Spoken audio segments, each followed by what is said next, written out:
বান্দারে তুমি জানো না আমার আল্লাহ তোমার অপেক্ষায় প্রথম আসমানে এসে আগের থেকেই বসে আছে আর ডাকেন ওরে বান্দা তোর কি লাগবে আমি আল্লাহর কাছে বল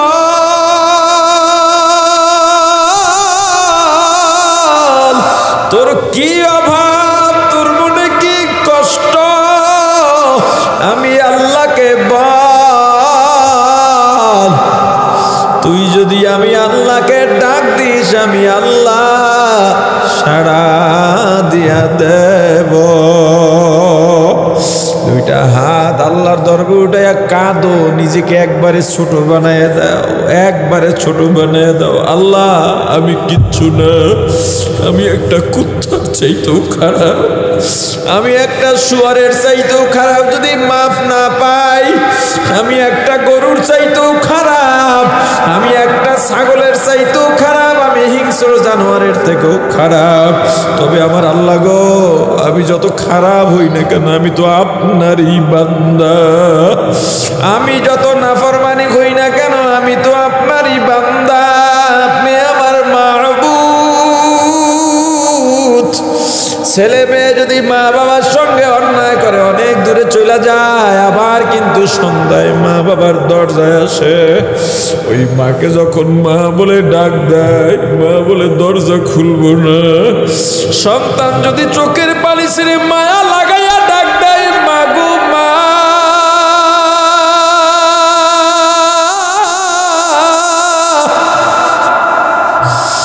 ও মা গো তুমি ছাড়া আমার আর কেউ নাই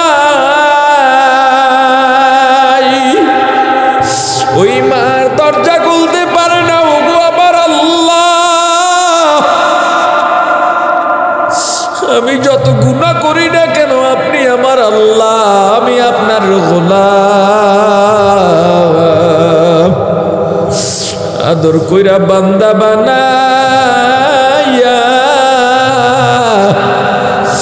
আমাকে মাফ না করে আপনার লাভ নাই ওগো আল্লাহ আপনার গুনাহগার আপনার দরবারে হাজির হয়ে গেছে আপনার নাফরমান বান্দা আপনার দরবারে হাজির হয়ে গেছে নিজেকে একেবারে মাটি বানাইয়া দাও নিজেকে একেবারে ছোট বানাইয়া দাও আসলেই তো ভাবো আমি আসলে কিচ্ছু না আমি আসলেই কিচ্ছু না আমি টাকার মালিক আমি বড় শিক্ষিত আমি বড় আলেম আমি বড় টাকাওয়ালা আমি বড় ক্ষমতাওয়ালা কিন্তু যায় না মাঝে বসো নিজের গুনার কথা মনে কর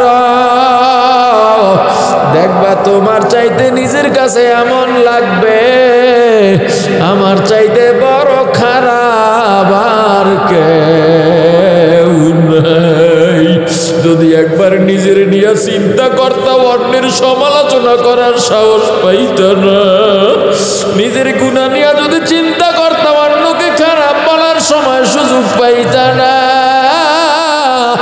ওরে ভাই হে আসলিয়ার ভাই গো আমি হাতে পায়ে ধরে বলে যাই কোন দিন কতদিন বাঁচবো জানি না কোন দিন যেন দুনিয়া ছেড়ে চলে যাই তুমিও জানো না আমিও জানি না শুধু আমার আল্লাহকে চেনো আল্লাহকে চেনো আল্লাহকে চেনো আবার বলি একটা কুকুর মালিককে চেনে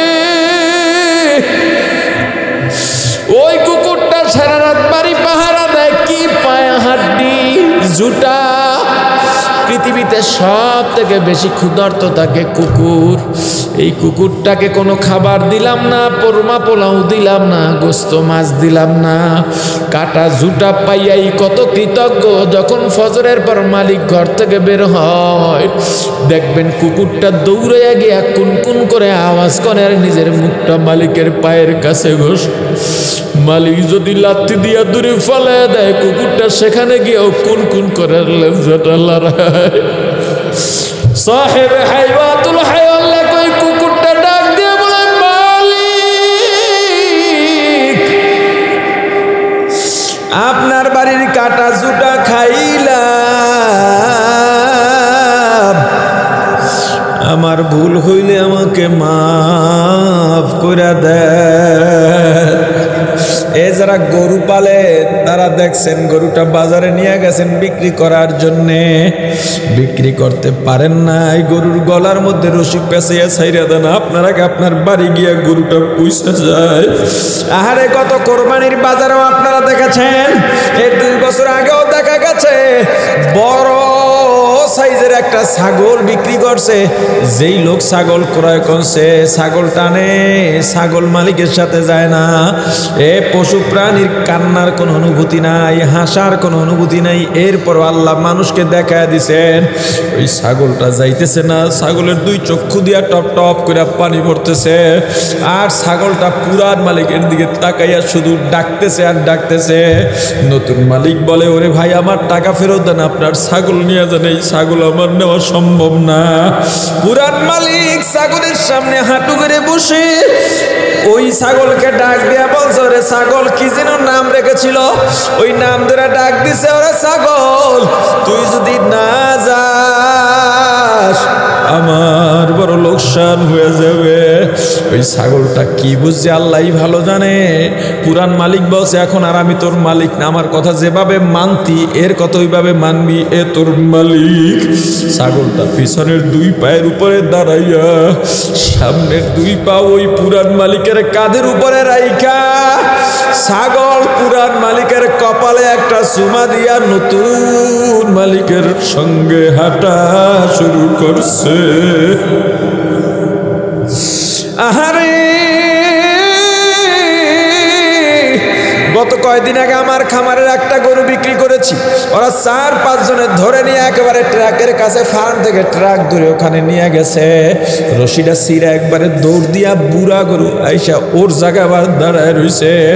আমি গিয়ে আবার টানলাম, আয়না আবার ছুটে আইসা দাঁড়ায় রইছে। তখন আমি ওদেরকে বললাম, দেখ একটা গরু কেমন মালিককে চিনছে। আল্লাহ আশরাফুল মাখলুকাত বানাইলো, মাখলুকাত হইয়া আমরা এখনো আল্লাহকে চিনিলাম না। এ যারা রাজনীতি করো, এই রাজনীতি নিয়ে মারামারি বাদ দে ভাই, তোর হাতে পায়ে ধরে বলি বাদ দে।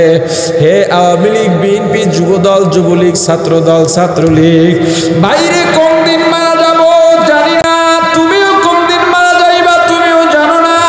আমার আল্লাহকে চেনো, আল্লাহকে চেনো, জীবনে অন্যায় কম করি নাই, এখনো কি অন্যায় করব? আজরাইল যদি দাঁড়াইয়া যায় আর উপায় হবে না। আল্লাহ আমাদের মাফ করে দেন, আল্লাহ আমাদের কবুল করেন, বলেন আমিন। আল্লাহ আমাদের মাফ করেন, বলেন আমিন। কি নিদর্শন আছে? আল্লাহকে চেনার নিদর্শন, আল্লাহকে পাওয়ার নিদর্শন। কথাগুলো খেয়াল করে শুনবেন যাতে আমি প্রশ্ন করলে জবাব দিতে পারেন ইনশাআল্লাহ।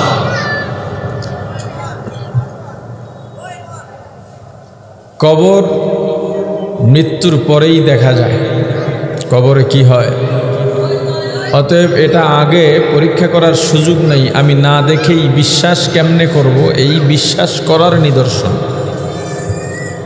কিয়ামত বিশ্বাস করার নিদর্শন।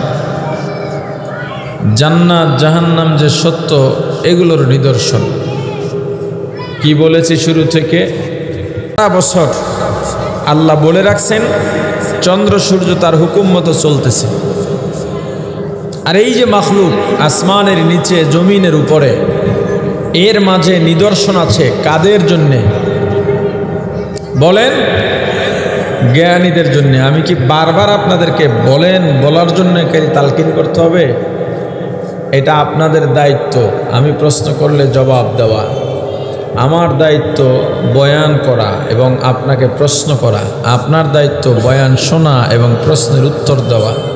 আপনারা যদি দায়িত্ব পালন না করেন, আমিও দায়িত্ব পালনে অবহেলা করব। কথা কি বুঝাইতে পারছি? কি বুঝছেন? কথা বলেন, কি বুঝছেন?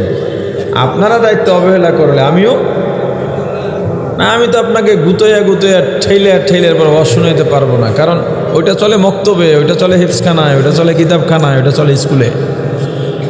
এই জায়গাটা তো ওই স্তরের পরের জায়গা। আমরা যা শিখেছি এই শেখাগুলোকে আমরা যেন মানি, এই মানার জন্যে বয়ান। মাহফিল কিন্তু দিন শেখার জন্য না, ভালো করে বুঝবেন। যদিও এর মাঝেও কিছু জিনিস আমরা শিখতে পারি, শিখে ফেলি। এজন্য ওয়াজ মাহফিলে আমি কোনো মাসআলার উত্তর দিই না, অনেকে দেন, এটার বিরোধিতাও করি না। তবে এইসব মাসআলার উত্তর দিতে গিয়ে বেশিরভাগ সময় ফিতনা বাড়ে। ছোট্ট একটা উদাহরণ পেশ করি। এই উদাহরণটাও একটা ফিতনার মতো, তবু আপনাদেরকে বোঝানোর জন্য এতটুকু ছোটোখাটো ফিতনা আমাকে মেনে নিতে হচ্ছে। যেমন গতকালকে আমার কাছে কয়েকটা ভিডিও আসছে, ভিডিওতে কয়েকজন হাদিসের এবারত বলে, এবারতও ঠিক আছে, তাদের কথাও হয়তো কোনো অংশে ঠিক আছে। প্রশ্নটা হলো রাসূলের মা বাবা জান্নাতি না জাহান্নামী?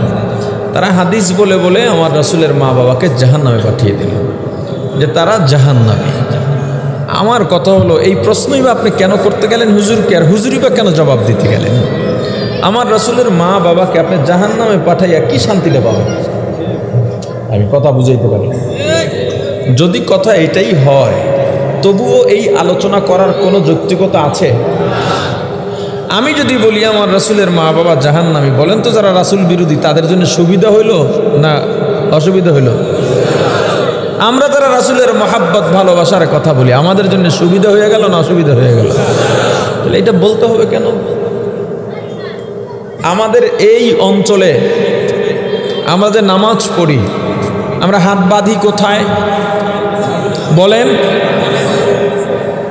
এখন হাদিসে বুকে হাত বাঁধার কথাও, আমার কথা বুঝছেন, বুকে হাত বাঁধার কথাও, নাভিতে হাত বাঁধার কথাও, যেখানেই বাঁধেন হাত বাঁধা সুন্নত। হাত বাঁধা কি? অতএব এই অঞ্চলে যেহেতু নাভিতে হাত বাঁধে, নামাজের যেহেতু ক্ষতি হচ্ছে না, আপনি নতুন করে বুকে হাত বাঁধার একটা বয়ান তুলে বিভ্রান্তি কেন সৃষ্টি করবেন? আমি কি বুঝাইতে পারতেছি বিষয়টা? মনে করেন জেহেরি নামাজ, মানে প্রকাশ্যে সূরা, অর্থাৎ জোরে সূরা করা হয় যেই নামাজগুলোতে, আপনার মাগরিব, এশা, ফজর, ইমাম সাহেব যখন সূরা ফাতিহা পড়েন, সূরা ফাতিহার শেষে আমরা কি বলি? কেন আমিন বলি? সূরা ফাতিহা পুরোটা একটা দোয়া, এজন্য আমরা কি পড়ি? আমিন পড়ি। এখন এই আমিন জোরে বলার কথাও হাদিসে আছে, আস্তে বলার কথাও, কিন্তু এই আমিন বলাটা কি? সুন্নত। সুন্নতে মুআক্কাদাও না, না পড়লে নামাজের কোনো ক্ষতি কি হবে? এখন আমাদের অঞ্চলে আমিন জোরে পড়ে না আস্তে পড়ে? কিন্তু আপনি এসে মসজিদের মধ্যে হঠাৎ করে একজন ইমাম সাহেবের আলহামদুলিল্লাহ সূরা পড়া শেষ, আপনি জোরে বলে উঠলেন আমিন, আশপাশের 2-3 জনের নামাজ শেষ।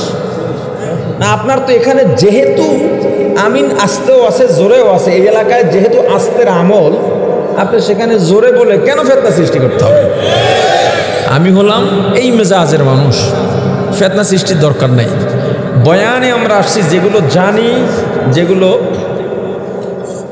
শিখেছি, এগুলো যেন মানতে পারি, সেই ব্যাপারে বোঝানোর জন্য এই বয়ান। পবিত্র কোরআনুল কারিমে মুফাসসির বা মুহাদ্দিস বা ফকী যারা, সবার মতামত বলতে গেলে বিল ইত্তেফাক, ঐক্যমত হলো পবিত্র কোরআনুল কারিমে আমরা বলি আয়াত সংখ্যা 6600, এইটার পক্ষে মত বেশি, তবে আয়াত সংখ্যা নিয়ে মতভেদ আছে। এখনও আপনি কোরআনের মধ্যে আয়াত খুঁজলে আপনি কিন্তু মিলাইতে পারবেন না, কারণ আয়াত কোনখানে শেষ কোনখানে শেষ না, কোন জায়গার থেকে 2 আয়াত মিলে 1 আয়াত, এগুলো নিয়ে একটা মতভেদ আছে। এজন্য আপনি কোরআনের আয়াত খুঁজেন, দেখেন 6666টা পাবেন না, এখানে কম বেশি আছে। কিন্তু আমি আলোচনার সুবিধার্থে, বোঝার সুবিধার্থে ধরে নিলাম 6500 আয়াত আছে কোরআনে। কত? 6500 আয়াত আছে।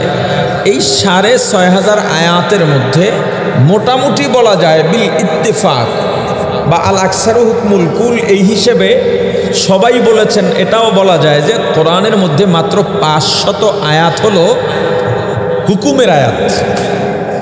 কিসের আয়াত? অর্থাৎ এইটা করো, এইটা করো না, আদেশ আর নিষেধ। নামাজ পড়ো, সুদ খাইও না, হারাম খাইও না, মদ খাইও না, চুরি করো না, ডাকাতি করো না, বেপরদায় চলো না, মিথ্যা বলো না, পরের হক নষ্ট করো না, নামাজ পড়ো, রোজা রাখো, সত্য বলো। এই আদেশ আর নিষেধ এগুলোর সংখ্যা কত আয়াত? বাকি রইল কয় হাজার? বাকি ৬,০০০ আয়াত। এই ৫০০ আয়াত যাতে তোমরা মানো, এই মানার জন্য আল্লাহ ওয়াজ করছেন ৬,০০০ আয়াত। তার মানে ওয়াজের সংখ্যা ১২ গুণ। ১২ গুণ হলো না? ৫০০ আয়াত যদি আদেশ নিষেধের হয়, বাকি ৬,০০০ আয়াত যদি থাকে, কয় গুণ হলো? ১২ গুণ হলো বয়ান। এই জন্য বয়ানের একটা গুরুত্ব আছে না নাই? আল্লাহ বয়ান কি দিয়া করছেন? কোথাও ঘটনা বলছেন, কোথাও উদাহরণ দিছেন, কোথাও জাহান্নামের ভয় দেখাইছেন, জান্নাতের আশা দেখাইছেন, নেয়ামতের কথা বলেছেন। এটাই তো ওলামায়ে কেরাম কোরআন সুন্নাহ ফলো করে, হাদিস ফলো করে, এগুলো দেখে দেখে ওখান থেকেই তো উদাহরণ মিলাইয়া মিলাইয়া বয়ান করেন। আমাদের আফসোস আর দুঃখ হলো, আমাদের সমাজে একটা শ্রেণী তৈরি হয়ে গেছে, ওর নিজের আমলের কোনো খবর নাই। আফসোস, যুবক নিজে নামাজ কিভাবে পড়তে হবে জানে না, কিন্তু ওলামায়ে কেরামের খুব ভুল ধরে। অভাব নাই। আপনি বয়ান করে হুজুর, ও গিয়া মন্তব্য করলো, কেসা কাহিনী বাদ দেন, এসব চলে না, কোরআন হাদিস দিয়া বলেন। অথচ নিজে কোরআন আর হাদিস এইটা সে আরবিতে লিখতে পারবে না। এখন কোনটা কেসা কাহিনী কোনটা বয়ান এটাও ওরা জানে না। মূলত ওদের ভিতরে একটা বিষয় ঢুকাইয়া দেওয়া হয়েছে যে কেসা কাহিনী বাদ দিতে হবে। আমি সূরা ফাতিহার তাফসির করেছিলাম কোথাও যেন, তো এরকম ভিডিও ম্যান এটা ভিডিও করে নেটে দিয়ে দিছে। দেওয়ার পরে ওখানে তো আবার মন্তব্য করার জায়গা আছে, একজন স্ক্রিনশট নিয়ে আমাকে পাঠাইছে। আমি সূরা ফাতিহার তাফসির করছি নিরেট, এখানে না বলছি একটা ঘটনা না কিছু, পুরো তাফসির। ওটা একটা খাস মজলিস ছিল, এরকম পুরা তাফসিরের মজলিস ছিল। সেখানে এসে একজনে মন্তব্য করছে, এসব কেসা কাহিনীর দিন শেষ, কোরআন হাদিস দিয়ে ওয়াজ করেন। তার মানে কি, এদের মাথায় একটা জিনিস ঢুকছে, এদের যাচাই করার মতো মেধা এরা হারিয়ে ফেলেছে। আল্লাহ রাব্বুল আলামিন জ্ঞানীদের জন্য নিদর্শন রেখেছেন আল্লাহকে চেনার জন্য। জ্ঞানী কারা এগুলোও বলবো, নিদর্শনগুলোও বলবো, আল্লাহকে চেনা যায় কিভাবে সেটাও বলবো। কথা কথা অনেক দূরে আসছি। এই ওয়াজ মাহফিল আমরা যা শিখেছি বা যা জেনেছি এগুলো যেন মানতে পারি, এগুলো যেন আমল করতে পারি, এদিকে উদ্বুদ্ধ করার জন্য মূলত মাহফিল। আমি কি কথা বুঝাইতে পারছি? তো এজন্য আপনারা আমি প্রশ্ন করলে জবাব দেবেন, এতে আলোচকের আলোচনায় উৎসাহ বাড়ে। আমি মাহফিলে আজকে আসার কথা না, দাওয়াত নিছি, আমি বলে দিয়েছিলাম আসবো না, আজকে দেখাও হতো না। এত সুন্দর করে বসে আছেন, কিন্তু না আইলে পরে গালি দিতে দিতে বেরোইতেন, কমিটিও গালি দিত, এখানে অতিথি যারা আছে ভালো ভালো অতিথি সাহেবরা আছেন তারাও গালি দিত। এগুলো আমাদের সমাজ। একজন মানুষকে ভালোবাসে, তার অবস্থা বুঝতে চায় না। আমার ছেলে 3 বছর বয়স, দৈনিক 4টা করে ইঞ্জেকশন চলতেছে। আমার ওয়াইফ হাসপাতালে, গতকালকেও রক্ত দিতে হয়েছে। যারা অনলাইন আমার সঙ্গে যুক্ত আছেন আপনারা হয়তো দেখছেন যে আমি রক্ত চাইয়া ফেসবুকে পোস্ট দিয়েছিলাম। এই এত কিছুর মধ্য দিয়ে মাহফিল করতেছি। বউ আমাকে অযোগ্য স্বামী মনে করতেছে, ছেলে মেয়ে আমাকে অযোগ্য বাবা মনে করতেছে, ডাইরেক্ট বলে ফেলছে মাহফিলই তোমার কাছে সব। আমরা এতগুলো মানুষ ঘরে অসুস্থ, খাওয়া দাওয়া কান্নাকাটি সব বন্ধ, কিন্তু আপনারা বুঝতে চান না। এজন্যে আমি যে কথাটা এখন এই কথায় বলতেছি উদাহরণ হিসাবে, যদিও ওয়াজের আলোচ্য বিষয় না, কিন্তু এই সময় ওয়াজে পুষাই দিব, সমস্যা নেই। আসতে তো দেরি হয়েছে, আমি বয়ান 11টার পর করি না, 9টায় বয়ানে উঠি। আজকে এসে স্টেজে উঠলাম 10টা 5 মিনিট আগে, এখানে আবার বক্তব্য গেল আরও 20 মিনিট, বাস আবার উপস্থাপন। কত কি, এত উপস্থাপন, এত কিছু দরকার পড়ে না। ওয়াজের নামের আগে এই সেই কিয়ামত গড়ায় ফেলায়, আরও সে উঠায় ফেলায়, দরকার নাই। সাহাবীদের নাম শুধু নাম ছিল, আমগো নামের লগে নাম হইলেই যথেষ্ট, ঠিক না? মূল হইল বয়ানটা। যাই হোক, এই যে দরদ বোঝেন না, কমিটি যারা আছেন, আমি আগে প্রকাশ্যে বলি নাই, এখন প্রকাশ্যে কমিটিকে দোষারোপ করি। মাদ্রাসা আর মসজিদের উদ্যোগের মাহফিলকে এর থেকে একটু আলাদা রাখি। যুব সমাজের যে মাহফিলগুলো, আপনারা বলেন বক্তারা ওয়াজ নিয়ে ব্যবসা করে, ওয়াজ ব্যবসায়ী, কণ্ঠ ব্যবসায়ী কত কথা বলেন, আল্লাহর সামনে কেমনে দাঁড়াবেন? আরে ব্যবসার নিয়ত তো আগে করে কমিটি মিয়া, এরপরে বক্তারে টাকা দেয়, এটা হলো পুঁজি বিনিয়োগ করে, এরপর তারা কালেকশন করবে। দোষের কথা বলছি না, যেহেতু আপনি দোষারোপ করতেছেন। একটা মাহফিলে আমি যাব না আমার অসুবিধার কারণে, আমার ছেলে অসুস্থ, আমার ওয়াইফ অসুস্থ, বললাম ভাই মাহফিলে আসতে পারবো না। আপনাদের এখানের সাথে এটা কিছু হয় নাই, কালকে বলছি আসবো না, পরে আবার আমি নিজে বলছি ঠিক আছে আসবো, যেহেতু ঢাকার মধ্যে করে আসবো, আগে হোক পরে, আগে গেলে আগে দিয়ে দিয়েন, যখন যাই স্টেজে দিয়ে দিয়েন। বলছে ঠিক আছে। মাদ্রাসার মাহফিল, মোহতামিম সাহেব আমারে বলতেছেন আল্লাহ ভরসা, আপনি তো ডাক্তার না, তারা তো ওখানে আছে, ওখানে ঠিক করে বুঝে, মাহফিলে না আইলে বড় সমস্যা, আপনি চলে আসেন। আমার স্ত্রী অসুস্থ, আমার ছেলে অসুস্থ, এই সমস্যাটা সে কেয়ারই করলো না, রিয়েলাইজই করলো না, আমার সমস্যাটা তার কাছে সমস্যাই না, মাহফিলে না যাওয়াটা বড় সমস্যা। এই যে তওবা করছি, মাহফিল আর করতামই না, এবছর যা নেওয়া প্রোগ্রাম এগুলো করতেছি, নতুন করে কোনো মাহফিল নিতেছি না। মাহফিলটা এখন একটা গলার কাটা হয়ে দাঁড়িয়েছে। এই দেশে আলতু ফালতু বক্তার অভাব নাই, তারা সুযোগ পায় কমিটির দাওয়াত দেয় বলেই। দাওয়াত না দিলে জোর করে এসে ওয়াজ করবে? লজ্জায় মাথা নুয়ে যায় তাদের কথাবার্তা শুনলে। স্টেজ উঠে নাচানাচি করে, গান গায়, কৌতুক বলে, কি একটা অবস্থা! সময়ের কত মূল্য, কত দাম সময়ের! এই সময়গুলো এভাবে কাটিয়ে দেয়, যা তা বলে একজন আর একজনের বিরুদ্ধে বলতেই থাকে, বলতেই থাকে, বলতেই থাকে। ওয়াজটাই মনে হয় যেন একেবারে আমরা আসি ফাইটিং করতে। আওয়ামী লীগ বিএনপির রাজনীতি এখন যেমনে চলে, ওদিকে বিএনপি সমাবেশ করে, এদিকে গাড়ি বন্ধ, ওদিকে আওয়ামী লীগ সমাবেশ করে, এদেরকে বলে খেলা হবে, এরা বলে কিসের খেলা, অমুক তারিখ দেখা যাবে। ওয়াজের মঞ্চটা এরম বানিয়ে এলাইছে। এই জায়গাটা তো একটা ভিন্ন জায়গা রে ভাই, একটা দামি জায়গা, ঠিক না? যাই হোক, রাগ করেন না কেউ কথায়। আসছি যেহেতু, মন মেজাজ যদি ভালো থাকে, আপনাদের স্বতঃস্ফূর্ততা দেখি বয়ান আমি করব ইনশাআল্লাহ। রাত একটু হইছে, আমার তবিয়তের বাইরে, তবু কিছুক্ষণ কথা বলবো, যদি আল্লাহ তৌফিক দান করেন। আর আপনারা যদি শুরু থেকে জবাব দিতেন, আমার এতগুলো কথা কিন্তু বলা লাগতো না। এইটা কিন্তু আপনারা আমাকে দিয়ে বলাইছে। যাই হোক, আল্লাহ তাআলার যত সৃষ্টি আছে, এই সৃষ্টির মাঝে এবং রাত দিনের যে পরিবর্তন, এগুলোর মাঝে নিদর্শন আছে। কিসের নিদর্শন বলেন? আল্লাহকে চেনার নিদর্শন। জান্নাত জাহান্নাম যে আছে, এটা বিশ্বাসের নিদর্শন। কবরে আযাব আছে, শান্তিও আছে, আজরাইল আসবে, এগুলোর নিদর্শন। এই নিদর্শন কাদের জন্যে? জোরে বলেন। আচ্ছা, আপনি দেখেন তো এই দুনিয়ার বিষয় কিভাবে আপনি এই সৃষ্টি দিয়া আল্লাহর নিদর্শন পাবেন, কিভাবে পাবেন?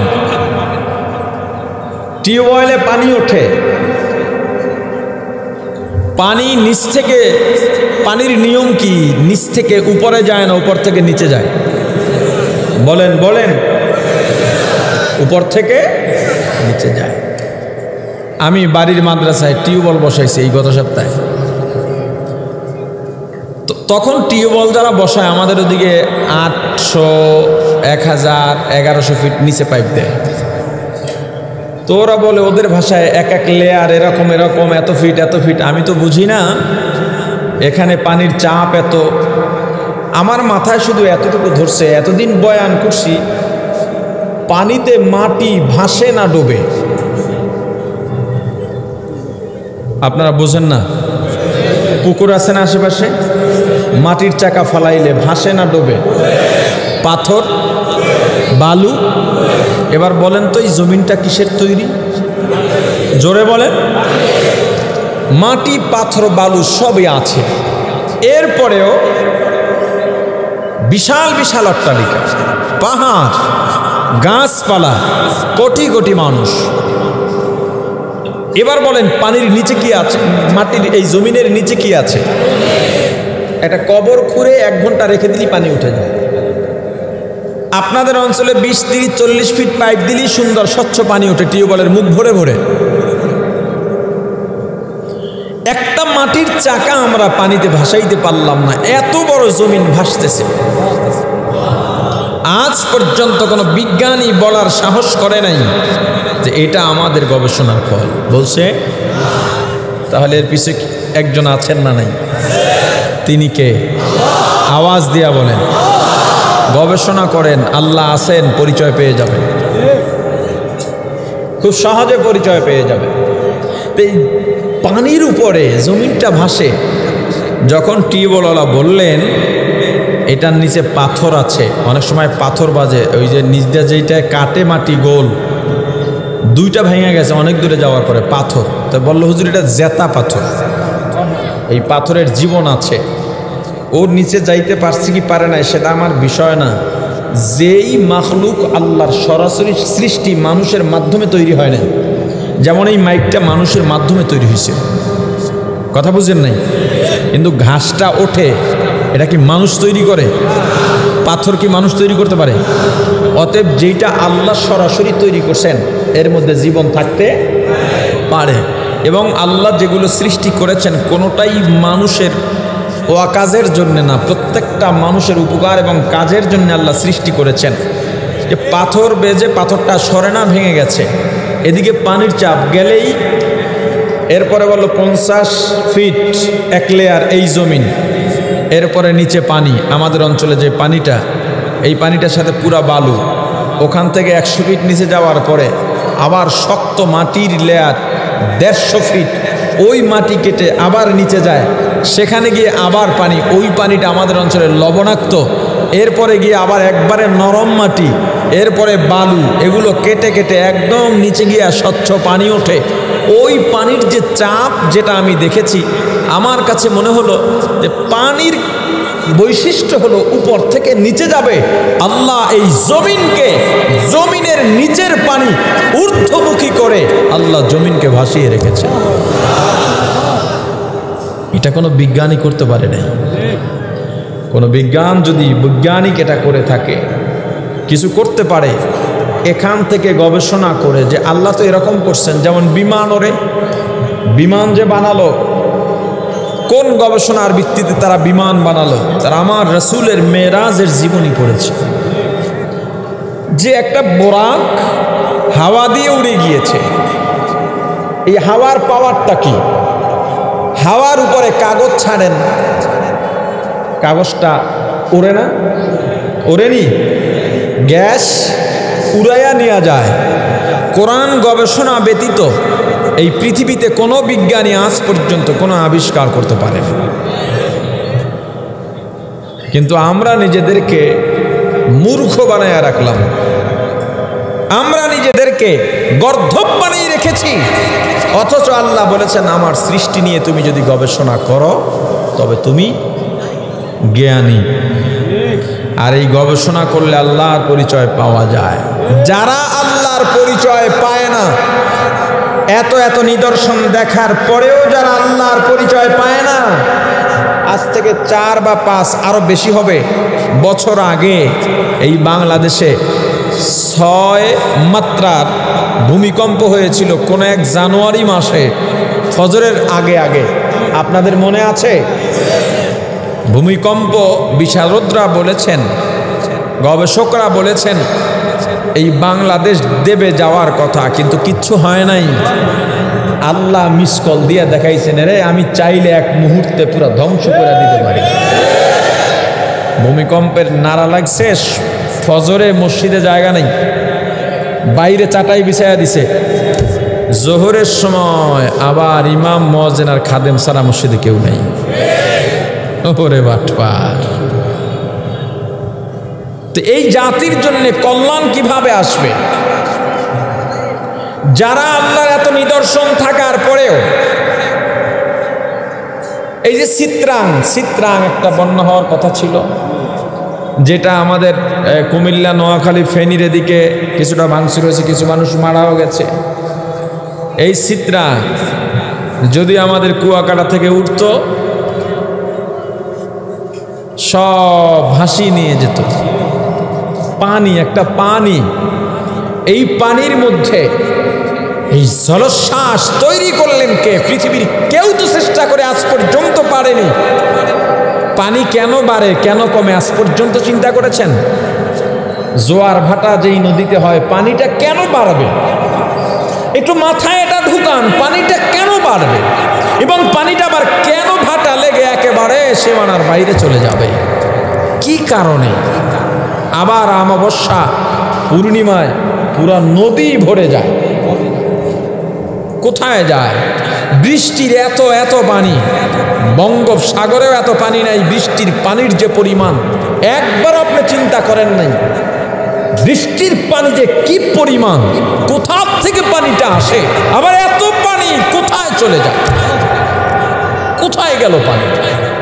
এত বৃষ্টি হয়, এত ঝড় তুফান হয়, কোথায় গেল পানি? এত ময়লা আমাদের সমাজে, রাস্তাঘাট ময়লা ভর্তি। সিটি কর্পোরেশনে গেলে দেখা যায় পুরো ঢাকা ঢেকে দেওয়া যাবে ময়লা দিয়ে, ময়লাগুলো এক জায়গায় ফেলায়, কয়দিন পর ময়লা নাই, গেল কোথায় ময়লা? এত নিদর্শনের পরেও যারা আল্লাহর পরিচয় পায় না, তাদের একটা পরিচয় আল্লাহ দিয়েছেন। ওই পরিচয়টা শোনাবো। আল্লাহ বলেন, وَلَقَدْ ذَرَأْنَا لِجَهَنَّمَ كَثِيرًا مِنَ الْجِنِّ وَالْإِنسِ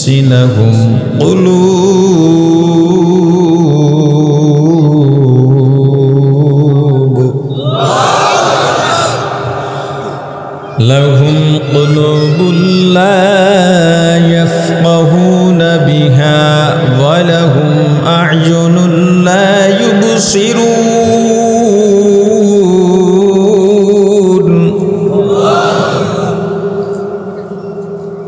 ولهم أعين لا يبصرون بها ولهم آذان لا يسمعون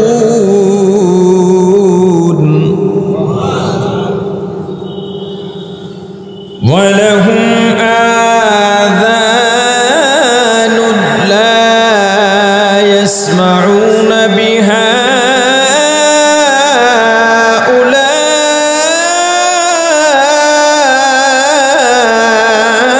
أولئك كالأنعام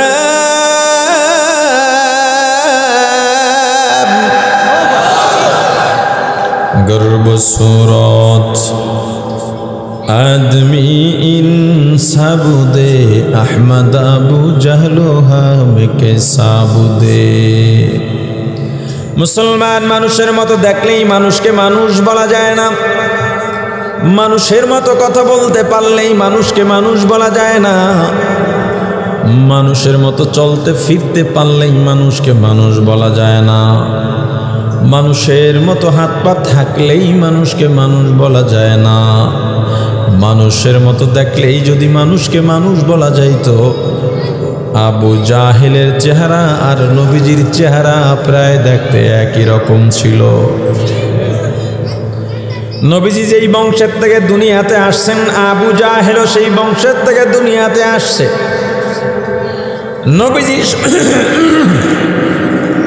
নবীজির শরীরের মধ্যে যেই বংশের রক্ত, আবু জাহেলের শরীরের মধ্যে একই বংশের রক্ত। নবীজি আর আবু জাহেলের সম্পর্ক চাচা ভাতিজা। বাবা মারা গেলে চাচা অভিভাবক হয়, এত কাছের সম্পর্ক। এরপরে নবীজি হলেন রাহমাতুল্লিল আলামিন, সাইয়্যিদুল মুরসালিন, ইমামুল মুরসালিন। পক্ষান্তরে আবু জাহেল হলো চিরস্থায়ী জাহান্নামী। দিল্লির শাহী মসজিদের ইমাম আল্লামা শাহ ওলিউল্লাহ মুহাদ্দিস দেহলভী রাহমাতুল্লাহ আলাইহি বাজারে যাইতেন, জুমার মসজিদে খুতবা দিতেন, বয়ান করতেন, তরবিয়ত দিতেন, মজলিসে যাইতেন। মাথার মধ্যে একটা রুমাল দিয়ে, রুমালের লম্বা পর্দা দিয়ে নিজের চেহারাটা ঢেকে রাখতেন। মাঝে মাঝে অনেকে প্রশ্ন করে, হুজুর আপনাদের জবান থেকে শুনেছি দিনদার মুত্তাকি আলেমের চেহারার দিকে তাকাইলে সগীরা গুনাহ মাফ হয়ে যায়, সওয়াব পাওয়া যায়। আমরা জানি আপনি একজন দিনদার মুত্তাকি পরহেজগার আলেম। আপনার চেহারা ঢেকে রেখে আমাদেরকে কেন সওয়াবের থেকে বঞ্চিত করেন? বারবার প্রশ্ন করার পর আল্লাহর ওলি নিজের মাথার রুমালটা একজন প্রশ্নকারীর মাথার উপরে দিয়ে দিলেন। প্রশ্নকারী সঙ্গে সঙ্গে চিল্লা পাল্লা শুরু করে, জমিনের মধ্যে গড়াগড়ি খায়। হুজুর আবার রুমালটা নিজের মাথায় নিয়ে গেলেন। লোকজন জিজ্ঞেস করলো, ভাই তুমি কেন কাঁদো? হুজুরের রুমাল তোমার মাথায় দেওয়ার পর চিল্লা পাল্লা কেন শুরু করলা? তুমি এখনো কাঁপতেছো, ঘেমে গেছো, কাঁদতেছো, ব্যাপারটা কি? প্রশ্নকারী জবাব দিয়া বলে, আল্লাহর কসম, আল্লাহর ওলির রুমাল যখন আমার মাথার উপরে দেওয়া হয়, দিল্লি শহরটা আমার চোখের সামনে ভেসে ওঠে। যেই শহরের মধ্যে এত মানুষের বসবাস, আমি তাকায় দেখলাম মানুষ নাই, মানুষ নাই। মাঝে মাঝে দুই একটা মানুষ দেখা যায়, বাকি সব চতুষ্পদ জানোয়ার হয়ে গেছে। এখন অনেকে বলবে, কোরআন হাদিসের কোথায় আছে এই ঘটনা বলেন? এই সমস্ত কিচ্ছা কাহিনী বলে মানুষকে আপনারা বিভ্রান্ত করেন। একটু এখানে কিছু সুআলে মুকদ্দারের জবাব দিতে হচ্ছে। হযরত ওমর রাদিয়াল্লাহু তাআলা আনহু জুমার মসজিদের মধ্যে খুতবা দিতেছেন। 1 মাইল দূরে যুদ্ধ চলতেছে, 12 বেশি দূরত্ব জায়গায় যুদ্ধ চলতেছে। খুতবার মধ্যে হযরত ওমর ডেকে বললেন, ইয়া সারিয়াল জাবাল, ইয়া সারিয়াল জাবাল, এ সারিয়া পাহাড়ের দিকে যাও, ওদিক থেকে দুশমন আসতেছে। সারিয়া আওয়াজ শুনছেন, দুশমন আসছে, মোকাবেলা করে ফার্স্ট হইছে, বিজয় লাভ করার পর সারিয়া জবাব দিয়া বলেন, সাক্ষ্য দেন, আমার কাছে মনে হয়েছে আমিরুল মুমিনিন আমার পাশে দাঁড়াইয়েই আমাকে নেতৃত্ব দিচ্ছেন। আর হুজুরের আওয়াজ শোনার পর পাহাড়ের ওই পাশে গিয়ে দেখি শত্রুপক্ষ আসতেছে। যদি হুজুর আমাকে না বলতেন আমরা হয়তো পরাজিত হইতাম। কেমনে দেখছেন? হ্যাঁ, আচ্ছা আমাকে বলেন, এখানে কিছু বিষয় বোঝার আছে। আল্লাহ রাব্বুল আলামিন রাসূল নবীদের মাধ্যমে অলৌকিক ঘটনা ঘটান নাই? ক্ষমতাটা কি নবীদের না আল্লাহ প্রদত্ত? ক্ষমতা দিয়েছেন কে? আচ্ছা, কোরআন নাজিলের আগে যত ঘটনা হয়েছে যেগুলো শিক্ষণীয়, আল্লাহ কোরআনে এনেছেন। কথা বুঝছেন? কোরআন নাজিল হওয়ার পরে কি এই ঘটনা ঘটাইতে আল্লাহ পারেন না? সেই শক্তি আল্লাহর নাই? তাহলে যারা বলো এগুলো গাঁজাখুরি কথা, তোমরা কি বুঝাইতে চাও? আল্লাহর ক্ষমতা শেষ? কোরআন নাই, এই জন্যে তাদের নাম বা তাদের ঘটনা কোরআনে আসে নাই, আসবেও না। কোরআন পর্যন্ত যত ঘটনা যেগুলো কোরআনে আনা দরকার আল্লাহ এনেছেন। এখন আল্লাহ তাআলার মুত্তাকি পরহেজগার বান্দার মাধ্যমে মানুষকে শিক্ষা দেওয়ার জন্য এই ঘটনা ঘটাবার মতো আল্লাহর ক্ষমতা নাই, এইটা বুঝাইতে চাও নাকি আছে? কোরআন হাদিসে নাই বলে এটা আমরা দলিল হিসেবে পেশ করি না, কোরআন হাদিসে নাই বলে এটাকে আমরা নসিহত হিসেবে পেশ করি, মানুষকে বুঝাবার জন্য। আল্লাহ কোরআনের সূরাই শুরু করেছেন গরুর ওয়াজ দিয়া। কি দিয়া? কথা বলে না, কি দিয়া? এখন যদি তুমি বলো যে মেয়া গরুর ওয়াজ বাদ দেন, তুমি যদি বলো ঈসা আর মারিয়াম কেমনে দুনিয়াতে, সেটা তাদের ফ্যামিলিগত বিষয়, এগুলো বাদ দাও মিয়া। তুমি তো বলতে পারতেছো না, সামনে বলতে আর দেরি কয়দিন। ওই যে সূরা ফাতিহার বয়ান রে কয় কিসসা কাহিনী বাদ দেন। আমাকে কালকে একজন, কুত্তা মানুষকে চিনছে, গরু মানুষকে চিনছে। আমার ফার্মে একটা গরু যেটা কোরবানি দেব, ওকে আমি একটু আদর করি, এজন্য সবাইরে গুতায়, ও কিন্তু আমারে গুতাইতো না, আমি গেলেই মাথা কাত করে দিত। এটা নিয়ে ফেসবুক গরম করে ফেলাইছে, আমি গরুর ওয়াজ করি। ঠিকই তুইও গরুর মতোই রয়ে গেলি, গরুর চাইতেও নিকৃষ্ট রইলি। আমি তো বুঝাইছি গরুটাই মালিক চিনলাম, আমরা মানুষ হয়ে মালিক চিনলাম না। গরুর গলায় পিঠে একটু আদর করে দিলাম, অমনি গরু বশ মেনে গেল। একটা মহিলা কত বড় সার কোরবানির বাজারে, দেখেন না, মহিলা লালন পালন করছে। আর এরকম 10টা মহিলা ওই এক গরুতে গুতে ফিনিশ করে দিতে পারে। একটু আদর পাইছে, ওই মহিলারে খাবার দিছে, একটু যত্ন করছে, এখন ওর কথা মানে। এত বড় হাতি পাগলা হয়ে গেলে, পাগল হয়ে গেলে এই সব মানুষ দৌড়ের উপর থাকবে, কেউ ফিরাইতে পারবে না, সব ভেঙে ফেলবে। ছোট একটা ছেলে পিঠের উপরে পায়ের আঙুলের ইশারায় হাতিটা উঠবস করে। কেন? ওরা খাবার দেয়। ওরা মালিক চিনল পশু হয়েও, আমরা মানুষ হইয়াও আল্লাহকে চিনলাম না। আমি এই উদাহরণ দেওয়া নাকি খুব অন্যায় হয়ে গেছে, এখন আমার বলে গরু রোজ করে। আহা, আল্লাহ তো কোরআন শুরু করছেন গরু রোজ দিয়া। কি বুঝাইতে চাও ভাই? কি চাও বলো না?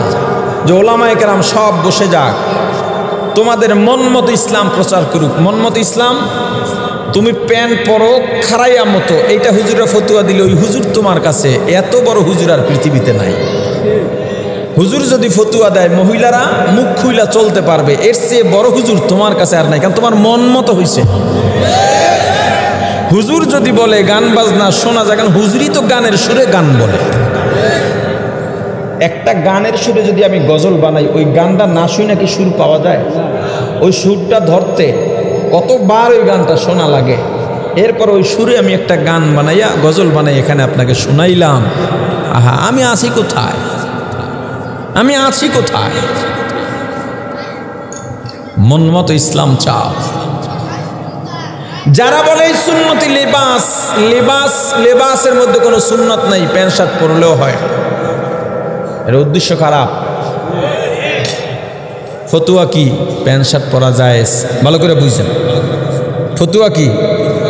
প্যান্ট শার্ট পরা শর্ত আছে, বিনা শর্তে না।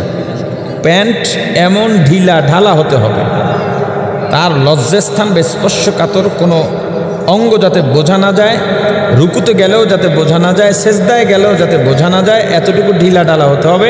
টাকনুর উপরে হতে হবে, শার্ট ফুল হাতা হতে হবে।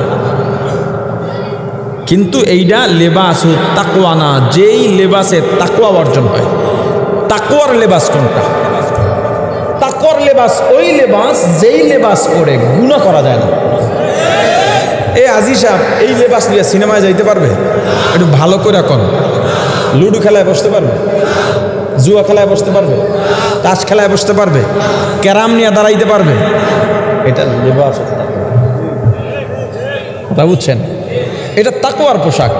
কিন্তু প্যান্ট শার্ট আপনি যত ঢিলা ঢালাই পরেন জায়েজ ঠিক, কিন্তু ওটা নিয়ে আপনি অনেক কিছু করতে পারবেন, ওটা জায়েজ। কিন্তু যখনই বলবো সুন্নাত বলতে কোনো পোশাক বলতে কোনো সুন্নাত নেই, এগুলো সব ভুয়াবাজি, তো ওই বড় জামা ও সৌদির সংস্কৃতি, রাষ্ট্রীয় সংস্কৃতি, এগুলো বাদ দেন।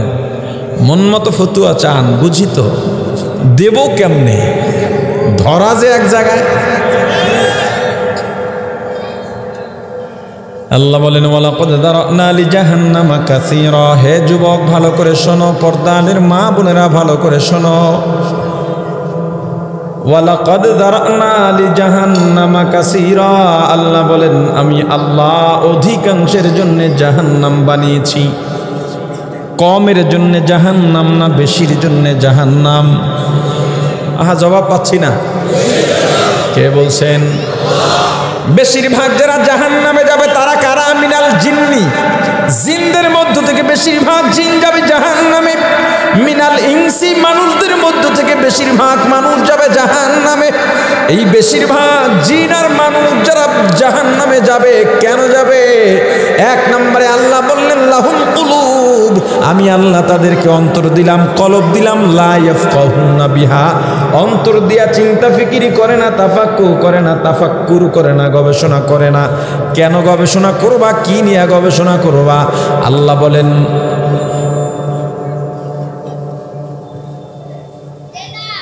ওয়ায়াতাফাক্কারুনা ফি খালকিস সামাওয়াতি ওয়াল আরদ, কি নিয়ে গবেষণা করবা? আল্লাহর আসমান ও জমিনের মাঝে আল্লাহর যত সৃষ্টি আছে এগুলো নিয়ে গবেষণা করলে আল্লাহর পরিচয় পাওয়া যাইবা। আল্লাহ গবেষণার অন্তর দিছেন, কিন্তু গবেষণা করতে করতে করতে করতে বিমান বানাইলা, সাগরের তুফানের মধ্যে বড় লঞ্চ জাহাজ বানাইলা। এখানে কথা বলি তার থেকে দৌড়ে দৌড়ে মাইকে গিয়ে বের হয়, কি আশ্চর্য ব্যাপার, এটাও বানাইতে পারলা। এখানে বসে হ্যালো বলি, ওপার থেকে শোনা যায়। ভিডিও কলে কথা বললে চেহারাও দেখা যায়, অবস্থাও দেখা যায়। গবেষণা করে সব বের করতে পারলা, কিন্তু আল্লাহকে চিনতে পারলা না।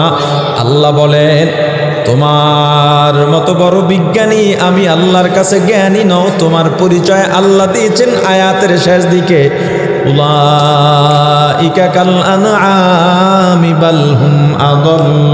ওরা চতুষ্পদ জানোয়ারের মতো, শুধু জানোয়ারের মতো নয়, বাল হুম আদল, বরং জানোয়ার থেকেও খারাপ। আমি বানাইছি, কে বলছেন? হে ডাক্তার,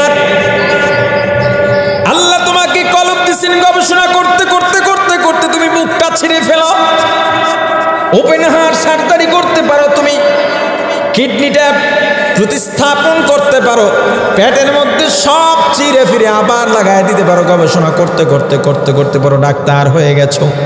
কিন্তু তুমি যদি তোমার গবেষণা দিয়ে আল্লাহকে না চিনতে পারো, তুমি বড় ডাক্তার হতে পেরেছো, কিন্তু এখন পর্যন্ত আল্লাহর আদালতে জানোয়ার থেকে ভালো হইতে পারো না। যে আল্লাহকে চেনে না সে মানুষই হতে পারে না। জ্ঞানী তো তারা যারা আল্লাহকে চেনে। সর্বপ্রথম যিনি চাঁদে গিয়েছিলেন বিজ্ঞানী নীল আর্মস্ট্রং। এই ঘটনাগুলো চাপা দিয়ে রাখা হয়, কারণ কি জানেন? এই ঘটনা যদি প্রকাশ পায় মুসলমানের সংখ্যা আরো বেড়ে যাবে। এই জন্যে চেপে রাখা ইতিহাস, গোপন করা ইতিহাস, এরকম যত বইগুলো আছে এগুলো পড়বেন, পেয়ে যাবেন। যেমন উপমহাদেশ স্বাধীনতা আন্দোলনে উলামায়ে দেওবন্দ কি ত্যাগ করলেন, কি তিতিক্ষা দিলেন, তাদের রক্তের বিনিময় ইংরেজে খেদাইয়া এই উপমহাদেশ স্বাধীন হলো। অথচ ইতিহাসের পাতায় উলামায়ে কেরামের নাম নাই। বাংলাদেশের স্বাধীনতা আন্দোলনে মাওলানা ভাসানী মানুষকে জিহাদের কথা বলে উদ্বুদ্ধ করেছিলেন। মুক্তিযোদ্ধারা যুদ্ধ করতেন দিনে, রাতে অস্ত্র পাশে রেখে তাহাজ্জুদে দাঁড়ায় যাইতেন। গত ৩-৪ বছর আগে অনেকজন মুক্তিযোদ্ধার ছবি দেওয়া হয়েছিল একটা পেপারে। সবার মাথার মধ্যে টুপি, মুখে দাড়ি, গায়ের মধ্যে পাঞ্জাবি, অথবা সিনেমা থিয়েটারের মধ্যে রাজাকার মানে হুজুর কেন দেখানো হয়? মুসলমান ইমানদার নীল আর্মস্ট্রং চাঁদে গিয়া দেখলেন চাঁদের মধ্যে ফাটল দেখা যায়। এতদিন তো জানলাম চাঁদে কোনো কলঙ্ক নাই, চাঁদের মধ্যে ফাটল এলো কোত্থেকে? দুনিয়াতে নামার পরে গবেষণা শুরু করলেন, চাঁদে কেন ফাটল খুঁজতে খুঁজতে পেয়ে গেলেন, ইতিহাস পাইলেন। আবু জাহেল নামক এক লোক, বদ লোক, নবীজির কাছে গিয়া হাতের মুষ্টি বদ্ধ করে বলল, মুহাম্মদ ভাতিজা বলো আমার হাতের মুষ্টির মধ্যে কি আছে? নবীজি বললেন, চাচা আমি বলবো নাকি তোমার হাতের মুষ্টিতে যে আছে সে বলবে? আবু জাহেল কয়, পাগল হয়ে গেছো? হাতের মুষ্টিতে কি আছে? তো আমি যেন কথা বলবো শুকনা খেজুরের আটি, ওই কেমনে কথা বলে?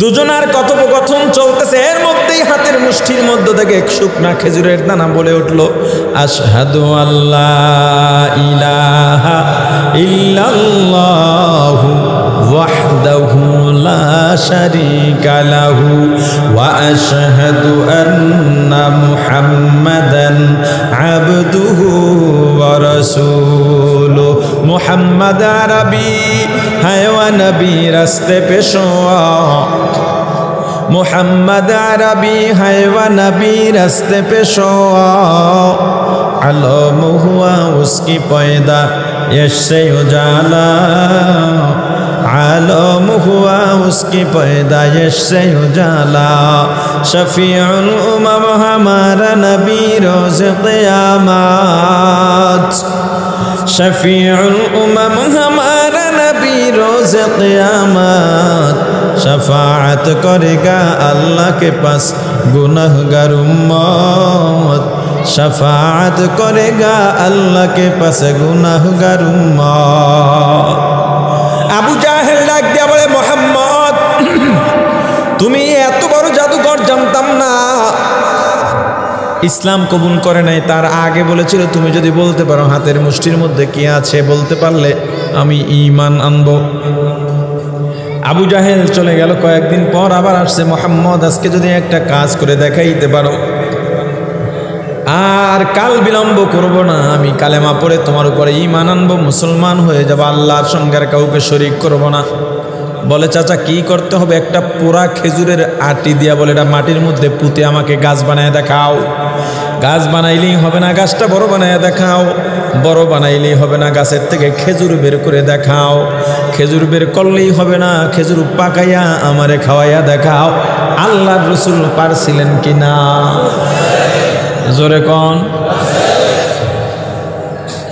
আবু জাহেল কয়, বাপ রে বাপ, ভাবছিলাম তুমি ছোটখাটো জাদুকর, এখন তো দেখি অনেক বড় জাদুকর। আবু জাহেল এখন আছে? জোরে বলেন। আবু জাহেল নাই, তবে ডিম বাচ্চা রেখে গেছে, ওগুলো বড় হয়ে আবার ডিম দিয়েছে, আবার বড় হয়েছে, আবার ডিম দিয়েছে। এখনো আবু জাহেলের বংশধর আছে, ওরাও ডিম রেখে যাবে, সামনেও থাকবে, কিয়ামত পর্যন্ত থাকবে। তবে আবু জাহেলরাও যেমন থাকবে, রাসূলের উত্তরসূরিরাও তেমন থাকবে। রাসূলের উত্তরসূরিরা যতদিন আছে, আবু জাহেলদের ততদিনে কোনো খাওন না।